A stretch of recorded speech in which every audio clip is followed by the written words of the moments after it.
రేవంత్ పాలనపై మరోసారి నిప్పులు చెరిగారు మాజీ మంత్రి హరీష్ రావు.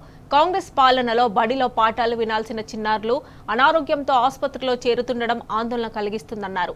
ప్రభుత్వ నిర్లక్ష్యం ఖమ్మం జిల్లా దానవాయిగూడెం బీసీ వెల్ఫేర్ హాస్టల్ విద్యార్థినికి ప్రాణాల మీదకు తెచ్చిందన్నారు. ఓ విద్యార్థిని ఎలుకలు 15 సార్లు కొరుకుతే అధికారులు ఏం చేస్తున్నట్లని ప్రశ్నించారు.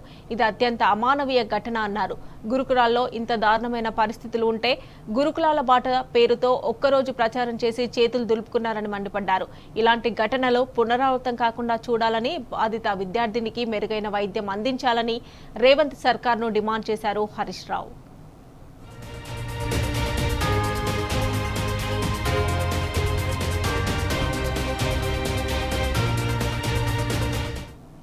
ఇదే అంశానికి సంబంధించి మరిన్ని డీటెయిల్స్ మా ప్రతినిధి సాంబా అందిస్తారు.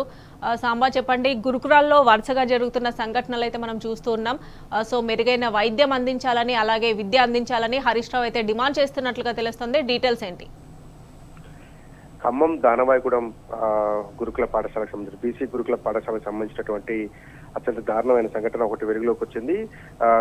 ఈ మార్చి నుంచి నవంబర్ వరకు ఒకే విద్యార్థిని దాదాపు 15-16 సార్లు ఎలుక కొరికినట్టుగా ఆ విద్యార్థిని వాపోతోంది. ప్రస్తుతం ఆ అమ్మాయి పరిస్థితి మెరుగ్గా ఉన్నప్పటికీ నిన్న మొన్న అయితే అమ్మాయి పరిస్థితి చాలా విషమంగా ఉందని చెప్పి వైద్యులు చెప్తున్నారు. ఆసుపత్రిలో చేరేటువంటి సందర్భంలో 2 కాళ్ళు చచ్చుపడిపోయినటువంటి పరిస్థితి ఉండింది.